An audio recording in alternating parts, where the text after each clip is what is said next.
Shalom saudara dan saudari dalam Kristus. Ianya penting untuk kamu tahu apa kehendak Tuhan. Kerana jika kamu tidak mengetahuinya, kamu tidak akan dapat menjalani kehidupan yang baik yang Dia telah tetapkan untuk kamu. Haleluya. Oleh sebab itu, Pastor Chris ingin berkongsikan mesej tentang hal tersebut dan tajuk perkongsian kita pada hari ini adalah hendaklah kamu berada di pusat kehendak Tuhan. Haleluya. Ayat Injil pembukaan kita dipetik dari Efesus 2 ayat 10, kitab terjemahan Amplified Classic yang berkata, kerana kita adalah hasil karya Allah sendiri, ciptaannya yang telah diciptakan di dalam Kristus Yesus, dilahirkan semula agar kita dapat melakukan pekerjaan-pekerjaan baik yang Allah telah tentukan, yang sudah direncanakannya untuk kita, berjalan di laluan yang Dia telah persiapkan, agar kita hidup di dalamnya, menjalani kehidupan baik yang Dia telah aturkan dan sediakan untuk kita hidup. Haleluya. Sesuatu yang aku selalu inginkan dengan Tuhan adalah untuk berada di pusat kehendak-Nya bagi hidupku. Aku tidak mahu apapun yang menolak aku keluar dari pusat kehendak-Nya. Aku tahu bahawa dengan berada di tengah-tengah kehendak-Nya adalah tempat keselamatan yang paling sempurna. Tiada tempat lain yang memuaskan hatiku. Apabila aku mengetahui bahawa Dia sudah merencanakan hidupku, aku memilih untuk hidup dengan rencana itu. Dan aku tidak perlu lagi membuat rencanaku sendiri. Puji Tuhan. Kita bukanlah suatu kebetulan dalam rencana Tuhan. Tidak. Kehidupan kita telah diatur dengan sangat teliti. Kerja yang Tuhan perintahkan untuk kita lakukan telah dirancang sejak dari awal. Persoalannya bukanlah sama ada rancangan itu telah dibuat. Persoalan yang betul adalah sama ada kamu bersetuju untuk berjalan selaras dengan rencananya dalam kehidupanmu. Ayat Injil tema kami mengatakan bahawa kita harus berjalan di laluan yang Dia telah persiapkan agar kita hidup di dalamnya, menjalani kehidupan baik yang Dia telah aturkan dan sediakan untuk kita hidup. Puji Tuhan. Laluan hidupmu telah awal-awal disiapkan sejak dari permulaan.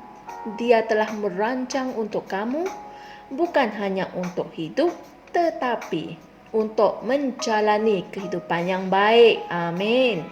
Jika kamu tidak menjalani kehidupan yang baik, maka ini bermakna kamu tidak berada di laluan yang Tuhan telah tetapkan untuk kamu. Dan aku menggunakan firman Tuhan untuk memperbetulkan kamu, bahkan sekarang.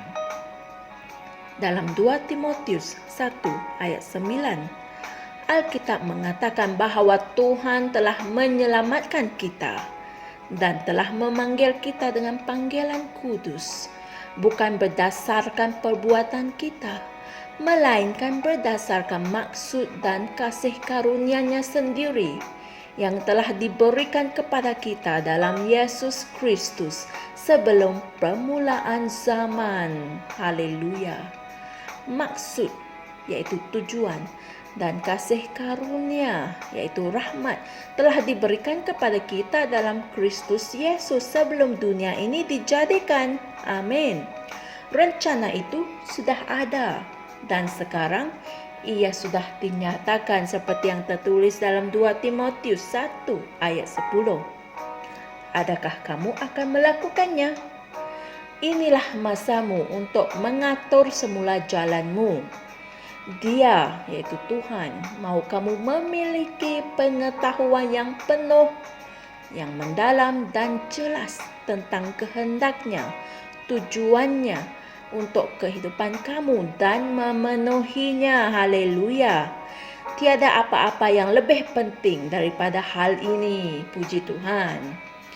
Saudara-saudari sekalian, mari kita sama-sama membuat pengakuan ini. Dengan roh dan melalui firman, aku tahu dan berjalan dalam kehendak Tuhan yang sempurna sepanjang masa. Hati, pemikiran, rencana dan tujuan Bapa serta rahsia kerajaan didedahkan kepada rohku secara berterusan. Terdapat suatu pendedahan kebenaran yang mendalam tentangnya dalam rohku. Puji Tuhan. Haleluya. Untuk renungan tambahan, sila pelajari ayat-ayat Injil berikut.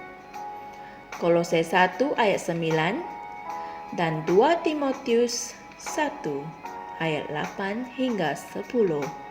Haleluya. Kita bukan suatu kebetulan. Alkitab mengatakan kita telah diciptakan dengan baik dan luar biasa. Dan Tuhan telah merencanakan hidup kita. Amin. Tugas kita hanyalah untuk berjalan di laluan yang Dia telah tetapkan sejak dari awal.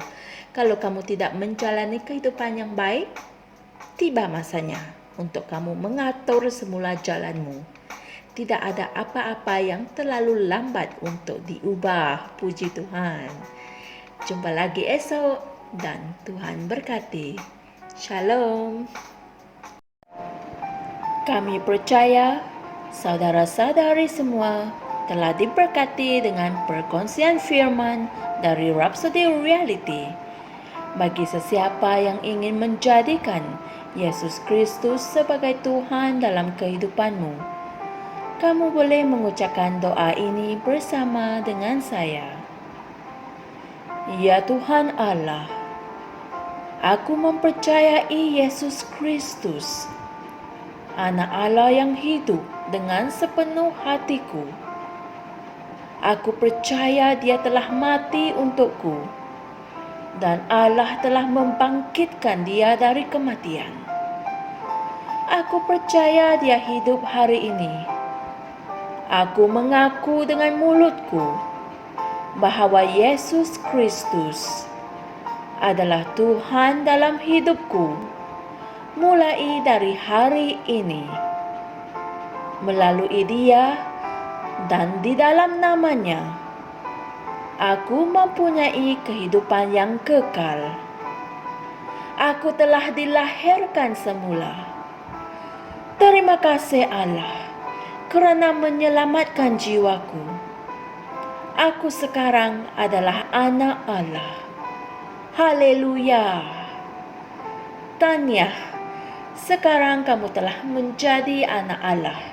Untuk apa-apa sebarang pertanyaan atau untuk mendapatkan lebih banyak maklumat mengenai bagaimana untuk bertumbuh sebagai seorang Kristian, Anda semua boleh hantar mesej di akaun Facebook kami atau email kami di tni.msia@gmail.com.